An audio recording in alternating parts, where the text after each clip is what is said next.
परमात्मने नमः। श्रीमद्भगवद्गीता साधक संजीवनी अध्याय 1 श्लोक 44-45। उत्सन्नकुलधर्माणां मनुष्याणां जनार्दन नरके नियतं वासो भवतीत्यनुशुश्रुमा।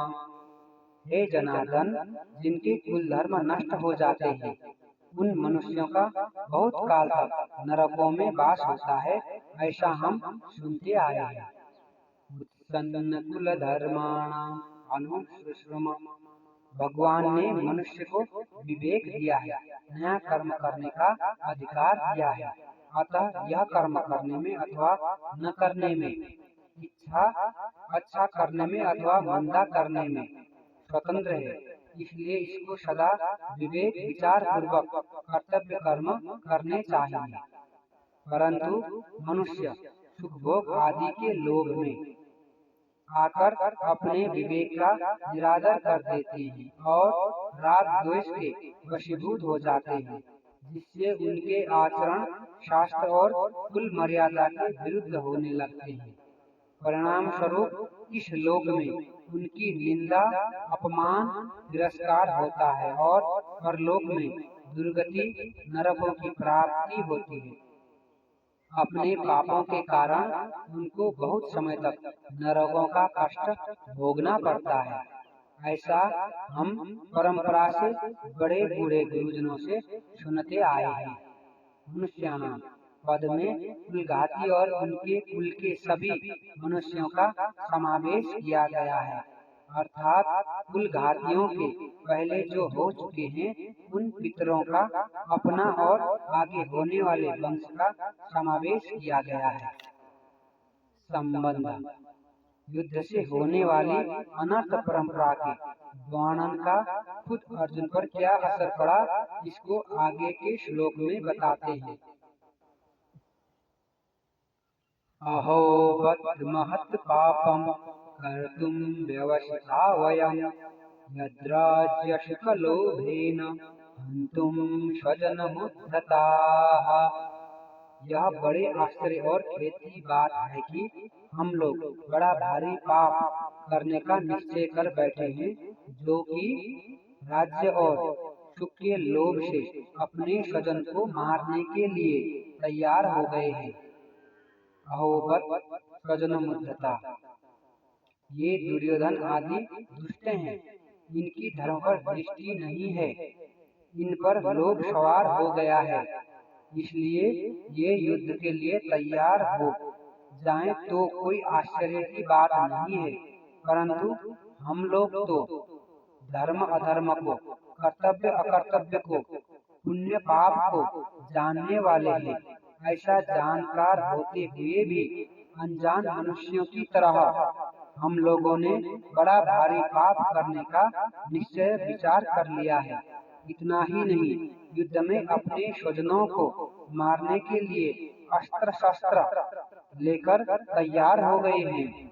यह हम लोगों के लिए बड़े भारी आश्चर्य की और खेद दुख की बात है, अर्थात सर्वथा अनुचित बात है। हमारी जो जानकारी है, हमने जो शास्त्रों से सुना है,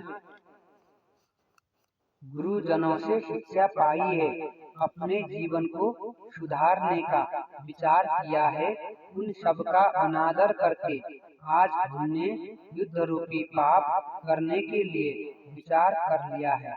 यह बड़ा भारी पाप है, महत् पापम। इस श्लोक में अहो और वत् ये दो पद आए हैं। इनमें से अहो पद आश्चर्य का वाचक है।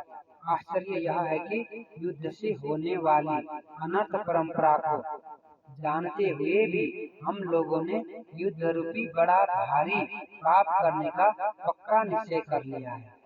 दूसरा वत् पद खेद का, दुख का वाचक है। दुख यही है कि थोड़े दिन रहने वाले राज्य और सुख के लोभ में आकर हम अपने कुटुंबियों को मारने के लिए तैयार हो रहे हैं। पाप करने का निश्चय करने में और स्वजनों को मारने के लिए तैयार होने में केवल राज्य का और सुख का लोभ ही कारण है। तात्पर्य है कि अगर युद्ध में हमारी विजय हो जाएगी तो हमें राज्य वैभव मिल जाएगा, हमारा आदर सत्कार होगा, हमारी मात्रा बढ़ जाएगी, पूरे राज्य पर हमारा प्रभाव रहेगा, सब जगह हमारा हुक्म चलेगा, हमारे पास धन होने से हम मनचाही भोग सामग्री जुटा लेंगे, फिर खूब आराम करेंगे, सुख भोगेंगे। इस तरह हमारे पर राज्य और सुख का लोभ छा गया है, जो हमारे जैसे मनुष्यों के लिए सर्वथा अनुचित है। इस श्लोक में अर्जुन यह कहना चाहते हैं कि अपने सद्विचारों का, अपनी जानकारी का आदर करने से ही शास्त्र, गुरुजन आदि की आज्ञा मानी जा सकती है, परंतु जो मनुष्य अपने सद्विचारों का निरादर करता है, वह शास्त्रों की, गुरुजनों की और सिद्धांतों की अच्छी अच्छी बातों को सुनकर भी उन्हें धारण नहीं कर सकता।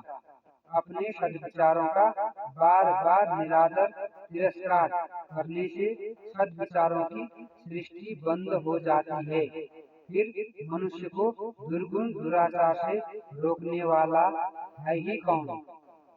ऐसे ही हम भी अपनी जानकारी का आदर नहीं करेंगे तो फिर हमें अनर्थ परंपरा से कौन रोक सकता है, अर्थात कोई नहीं रोक सकता। यहाँ अर्जुन की दृष्टि युद्ध रूपी क्रिया की तरफ है।